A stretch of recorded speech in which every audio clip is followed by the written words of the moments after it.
All right, got another question I want to address. G-Man coming at you. Hello, everybody. Okay, let's see here.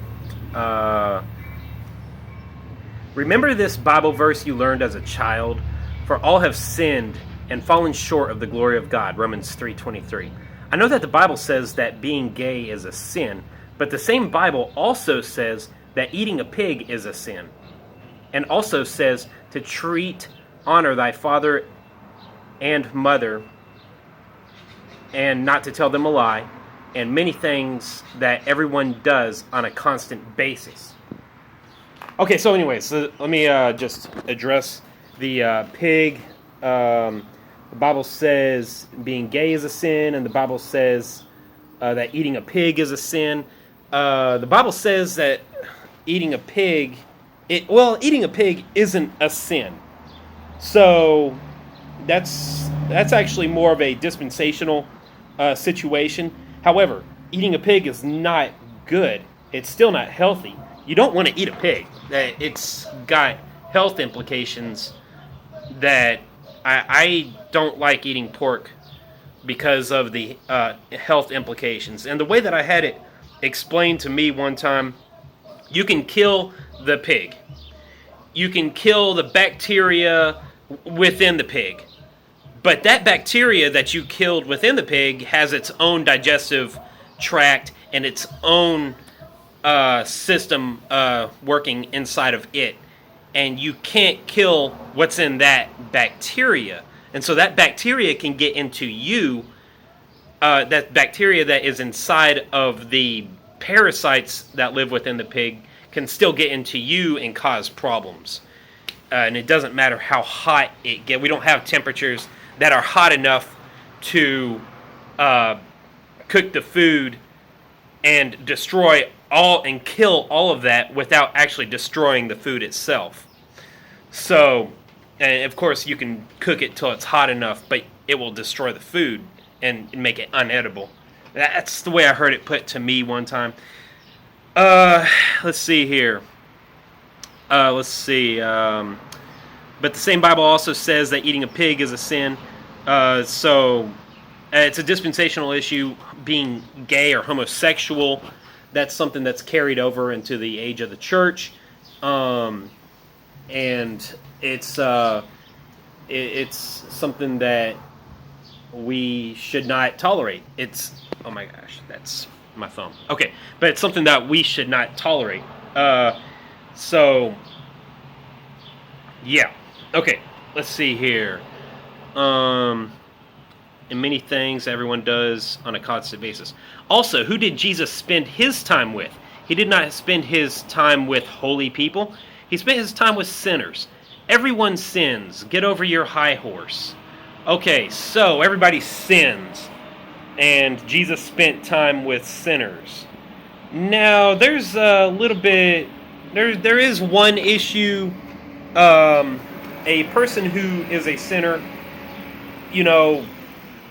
can hang out. Christians, us believers, we can hang out with people who are also believers, like go to church and fellowship with other believers. And none of us are perfect. We all still sin. We all still make huge, tremendous mistakes. Nobody's perfect. We all have our problems. And my church that I attend is by no means perfect. And nobody is a great person at my church. My pastor, he's a pretty good guy, I guess. He's a pretty good guy. Yeah, of course he is. But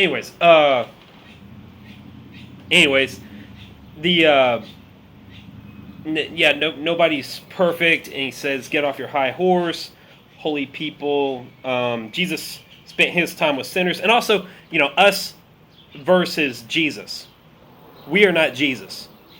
Now, we can be like him.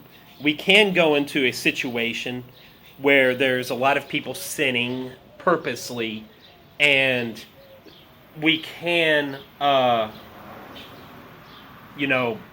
not sin ourselves in these situations. But Jesus, however, he was, as much as he was able to sin, he was also unable to sin. And that actually has a word called impeccability. Whenever you are unable to, I think it means that you are able to sin, but you are also unable to sin. And so anyways, he could have sinned, but he also couldn't sin. And it's a theological concept. I have a hard time wrapping my mind around that one. So let's see here.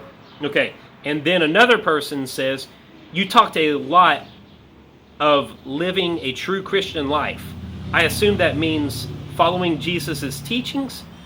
Didn't he teach to love? That was the principal commandment. Love God above all and your brothers as you do yourself. So no hate. So don't hate. Okay, now there's a thing. A lot of people think I am talking about hate, and whenever I talk about whenever I talk against homosexuality and that sort of thing, and call it sin. But this is not hate. This is the Bible calls it preservation. Christians are supposed to be the salt of the world, and whenever I speak about something and call it sin, that means that this is damaging. It's damaging to people who participate in it. It's damaging to the society that surrounds them. It's damaging to anybody that they influence. And it's something that nobody should take part in. So it's something... It's going to cause our society to downgrade. And there are 5 disciplines that is placed upon any nation. And I'd have to go look them up. But one of the first disciplines, or one of the big disciplines, is that the nation starts to get leaders that it deserves. Okay, not the leaders who are going to make a stand and make the right choices for the nation. It starts to get leaders who are weak, and they start to go along with what the nation wants them to do, and they start to, they help in the degradation of society. They don't help to make the situation a better place. Okay, so anyways, it's a dangerous thing whenever you allow, whenever the society starts to have more and more people who are living these kind of lifestyles, such as homosexuality. And that is the situation of the United States today. We are starting to have more and more people who are who have become accepting of the homosexual lifestyle. And whenever you get a majority of a population or more that is accepting of this sort of thing, then that ultimately means death to the nation. The United States will not be around for too much longer if we don't change our ways. So, okay, those are the 2 questions that I wanted to cover. It's about preservation, being the salt of the earth. That's what a Christian is about. Okay, G-Man out.